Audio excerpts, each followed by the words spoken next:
Buenos días a todos, mi nombre es Jain.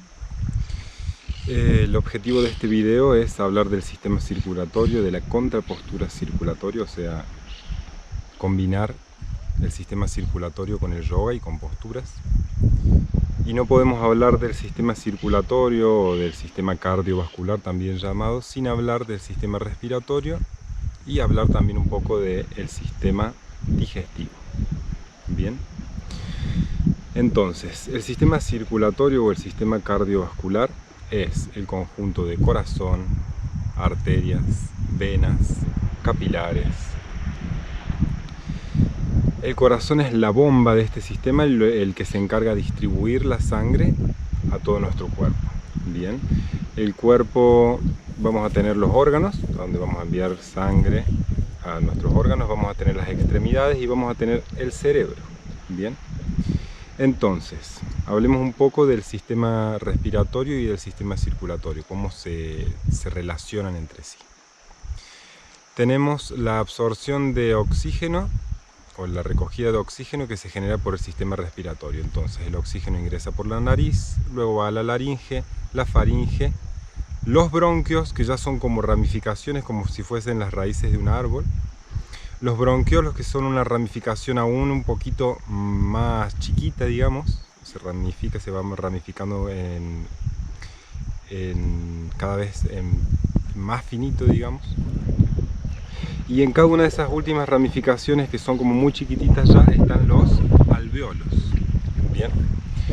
Los alvéolos se dice que son como racimos de uva. Bien, no se puede hablar tampoco demasiado de ellos porque son tan particulares que si nosotros lo alumbramos, o sea, son fotosensibles, lo alumbramos al alveolo para estudiarlo y el alveolo se colapsa.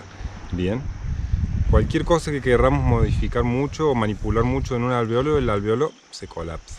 Bien, dicen que son muchos los que tenemos, millones, que son también muy chiquititos. Y se produce algo fantástico adentro de ellos, se produce un intercambio gaseoso. Bien, entonces, bronquios, bronquiolos, una ramificación cada vez más chiquita como de raíces, alvéolos y capilares. Los capilares son la recogida hacia la sangre del sistema cardiovascular y ahí se relaciona con el sistema respiratorio. Entonces el alvéolo, como una pelotita, tiene el oxígeno cuando inhalo, que viene por el bronquiolo, y del otro lado tiene un capilar que absorbe y que al mismo tiempo entrega, bien, entrega el anhídrido carbónico y absorbe oxígeno y se produce el intercambio gaseoso. Pasa hacia un lado el oxígeno y pasa hacia el otro lado el anhídrido carbónico, bien, las toxinas. Una vez que esa sangre se oxigena, al estar en contacto con el alvéolo, el capilar recoge el oxígeno, lo mete adentro de una arteria, esa arteria va hacia el corazón y el corazón reparte esa sangre oxigenada hacia el cerebro, hacia los órganos y hacia todas las extremidades del cuerpo. Bien, entonces ahí tenemos que cuando la sangre oxigenada sale nuevamente del corazón a nutrir esos tejidos de mi cuerpo, van a viajar por las arterias. Las arterias son un conducto de presión alta. Bien, entonces tenemos arteria, arteriola, esfínter precapilar y capilar. Bien, y el capilar es lo que va a alimentar a la célula. Nos vamos a concentrar en un tejido bastante simple, que es el tejido muscular. La fibra muscular está formada de células que se llaman los miocitos. Entonces ese capilar va a alimentar a un miocito. Un montón de capilares alimentan a todos los miocitos que forman una fibra muscular, que forman un músculo. Bien, entonces dijimos que la sangre oxigenada viaja del alvéolo por la arteria hacia el corazón, del corazón se distribuye, en este caso vamos a hablar de tejido muscular, se distribuye hacia mi brazo, hacia alguna fibra muscular que está en mi brazo. Entonces supongamos que yo estoy haciendo este movimiento, entonces sube la necesidad metabólica de las células que forman el tejido que hace que mi mano pueda generar este movimiento, el tejido muscular. Sube su necesidad metabólica, el esfínter precapilar se abre, entonces va más flujo sanguíneo hacia ese tejido que ha subido su necesidad metabólica. Bien, entonces la célula que ha subido su necesidad metabólica absorbe esa sangre que está con nutrientes y que está con oxígeno. Se genera como una combustión interna dentro de esa célula para que esa célula se comprima o se tensione, mejor dicho, y quedan residuos, bien, de esa combustión interna. Esos residuos son recogidos por otro capilar y van por una vena nuevamente hacia el corazón. Paremos ahí, la vena es un sistema, un conducto, quiero decir, de presión baja y tiene hasta válvulas en V para que la sangre no vuelva tan rápido, bien. Entonces, esa vena, las venas cavas, son las que absorben la sangre y la mandan nuevamente hacia el corazón. Del corazón van hacia el pulmón y en el pulmón, perdón, se produce nuevamente ese intercambio gaseoso en los alveolos.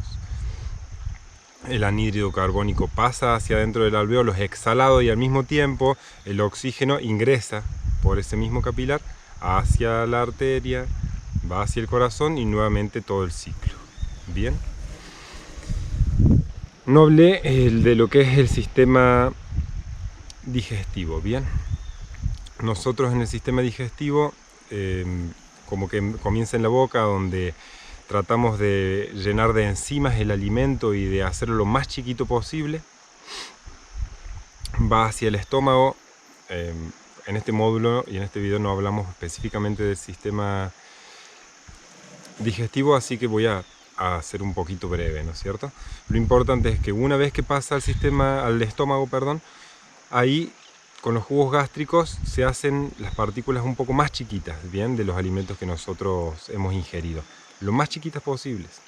Una vez que pasa del estómago al duodeno o al intestino delgado, ahí en las paredes hay capilares que absorben esos nutrientes de una forma bien celular, digamos.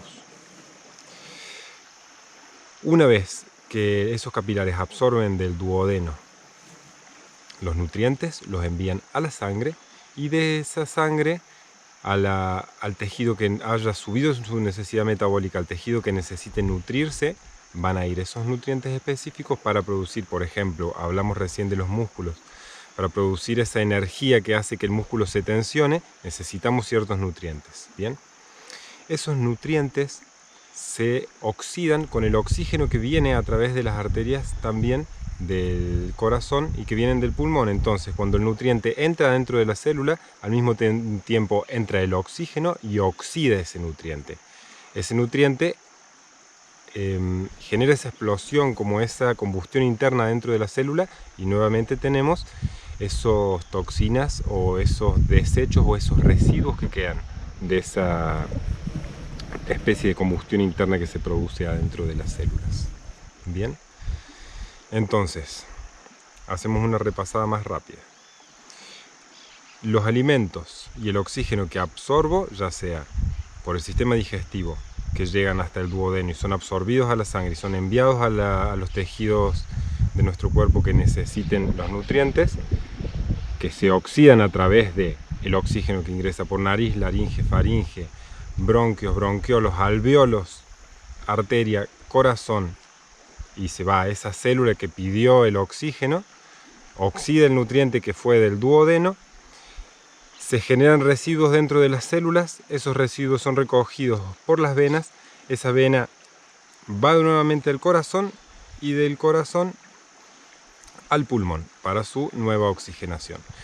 Recordemos también que no solamente las toxinas y los residuos se exhalan por el sistema respiratorio, sino que también por el sistema excretor, el sistema de los riñones, el sistema linfático, excretamos un montón de toxinas y también por la piel. Y ahora vamos a hablar de para qué, ¿no es cierto? ¿Para qué es todo esto? Todo esto que acabo de explicar, que podamos más o menos comprender cómo funciona el sistema circulatorio, es simplemente para explicar lo que es la contrapostura circulatoria. Y la contrapostura circulatoria consiste en ver a dónde está la sangre y relacionar eso con la fuerza de la gravedad, y también consiste en la contracción y liberación de tejidos. Bien, entonces si yo lateralizo mi cuerpo, seguramente las células que forman el tejido muscular de este lado de mi cuerpo, de los oblicuos, de mis abdominales, se van a liberar porque no las estoy apretando esas células, y las del otro lado, en este caso el derecho, se van a estar comprimiendo. La contrapostura obviamente va a ser el lateral en C hacia el otro lado. Bien. Y la fuerza de la gravedad consiste en las posturas invertidas, semi-invertidas, ir combinando eso, ¿no es cierto? Si yo me pongo en la parada de cabeza o Sirsasana, obviamente el flujo sanguíneo va a ser mucho mayor hacia mi cerebro, hacia la parte alta de mi cuerpo. Y si yo me paro y me pongo de pie, le va a costar un poquito más, ¿no es cierto?, al sistema cardiovascular llevar la sangre hacia la cabeza, y va a haber más irrigación sanguínea en la parte de mis piernas. Viene por una cuestión de sentido común y gravitacional. Una cosa también muy importante de explicar es por qué nos podemos llegar a marear con algunos ejercicios. Bien, dijimos que la parte de las arterias del sistema cardiovascular es un sistema de presión alto. Eso significa que mi corazón todo el tiempo está como manteniendo la presión para que pueda llegar oxígeno a mi cerebro. Bien, entonces si mi corazón está manteniendo la presión arterial para que la sangre llegue hacia mi cerebro y yo estoy sentado o acostado, si yo me levanto rápido, va a pasar un lapso de tiempo hasta que mi corazón pueda nuevamente llevar la presión arterial, elevarla un poquito para que la sangre pueda llegar un poco más alto. Bien, entonces esa es la razón y por la cual siempre está bueno por ahí levantarse despacio y ir viendo de que el corazón pueda ir manteniendo la presión justa para que el cerebro no se nos quede sin oxígeno.